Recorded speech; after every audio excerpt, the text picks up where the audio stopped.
Hello, it's your favorite sports Unc here. Don't forget to hit that subscribe button to join the fastest growing community on YouTube. Remember, Nightcap doesn't happen without you. So please subscribe or you're going to make Ocho cry. So, Gil, what do you make about this tweet? Gil, they said LeBron James posted a passive-aggressive tweet after a loss, sounds off on his teammates before the PR staff cuts him off. Where do the Lakers go from here? Because he's like that. I think the reporter asked him, is there anything that you want to say to your teammates? You play Boston tomorrow night. And he said, no, just do their job. Then after the game, he posts an hourglass. Now, I don't know who the hourglass was intended for. I don't know if it was Jeannie Buss or the hourglass was intended for his teammates. You sorry, time is running out on you sorry mofos. Or Jeannie, time is running out on us. Or Darvin Ham, time running out on you for real, though. What you think he meant? You remember that story you told about that girl asking for the patet? Yes. Yeah. I think that LeBron was saying the same thing. Pack your shit, you out, right? Just go, right? There's no conversation no more. Just everybody pack it and get on out of there, sweetheart. Hey, I heard what you said, but look, the cab, that Uber outside, right? Hey, all y'all, there's Ubers outside. They waiting for you. Get going. get going. We done. Yeah, you ain't got to leave the NBA, but you got to get the hell out of LA. Yes, sir. Boy, the boys out there playing for their lives. but Gil, they've stopped playing. I think they've given up like 135 points over the last 5 games per game. Now I understand that it's kind of a little elevated because of the double overtime, and I think it was 140 something. It got to the 140, but they gave up 130 plus back-to-back nights to Houston and Atlanta. And they're supposed to be defense. The problem is this. The game is harder for them. You know they rank last in three-point attempts? They rank last in three-point attempts. Hell, they rank last in 3 points made, too. They just can't keep up. They just can't keep up, and they don't realize if teams are shooting threes and your ass in there trying to get to the free throw line, teams is going to blow you out. Yeah, because they're on most nights, the only way they're able to keep it as close as they do is because they go to the free throw line so much more than their opponents. Yeah. But they're normally on a nightly basis losing the 3-point battle by at least 15 points. No, yeah. This year they've probably shot more threes in 46 games, probably 5 more than the other team. Yeah, they losing that battle on a nightly basis. And it's hard. It's hard to consistently overcome because threes are more than twos. Mm-hmm. That's why teams are taking more of those because they believe, hey, we 40% from 3. We'll overtake the 50% from 2. Yeah.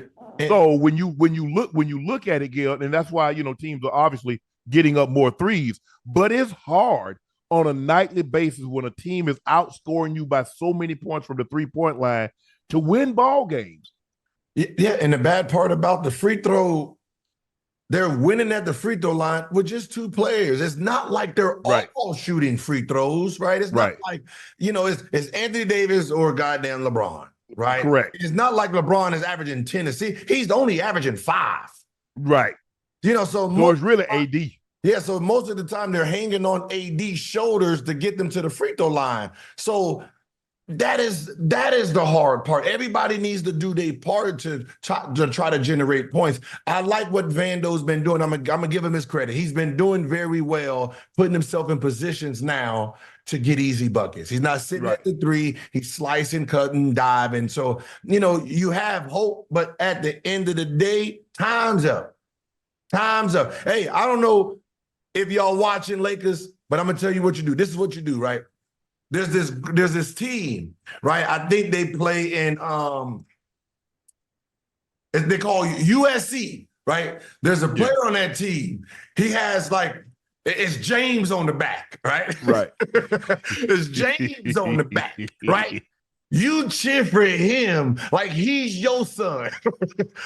And therefore, the father of that son might consider you a friend and might Right. consider you to stay on the team. Because other than that, God damn it, if he right now wants your ass gone, you gone.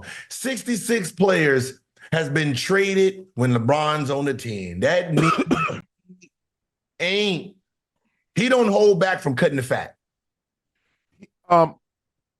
D'Lo up until last night had played really, really well. Mm-hmm. Do you think D'Lo still?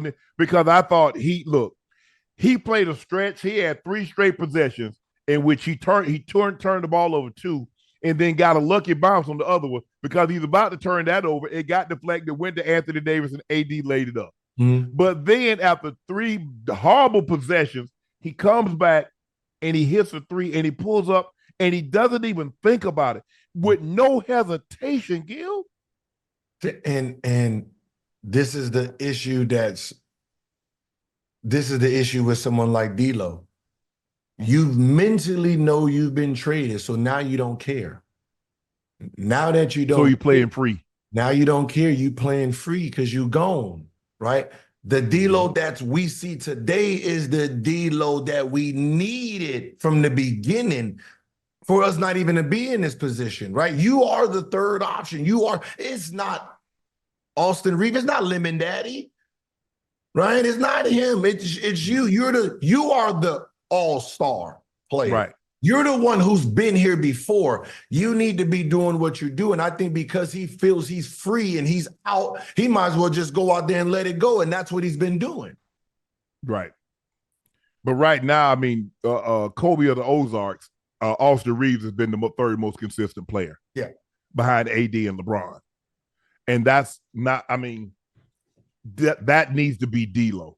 D'Lo needs to be the third most consistent player. Yeah. They need to be able to count on him on a nightly basis. Now, his average is bumped up. It looked good because he's, had a couple of 30-point games in there and he's been in the high 20s. Mm-hmm. But he needed to play the last 10. He needed to play the previous 30 games like he played the last 10 games. Yes, sir. But the people that they're trying to trade for, I'm like, right? You don't like Dejounte Murray? What, he's about 6'2"? No, I thought he like 6'4". And he ain't D'Lo size. He not? No, he's not D'Lo size. D'Lo's a big guard, right? D'Lo's a big guard. So, I'm giving up. I don't know. I do like, the name is Baby Boy. I do like him. I watched him this summer up in Washington, and he can hoop. He can really play. Baby Boy, Murray. DeJounte? Yeah, he can really play. Oh, yeah. So, I don't mind it, but, I never like losing height. But I guess when you got LeBron and, AD back there, it's fine. But they say they got Murray listed at 6'5". He ain't 6'5"? He ain't look 6'5" to me, but he could be that light. But he looked like, he looked long. He obviously ain't have any girth. He don't have any to him. But he looked long, he looked angular.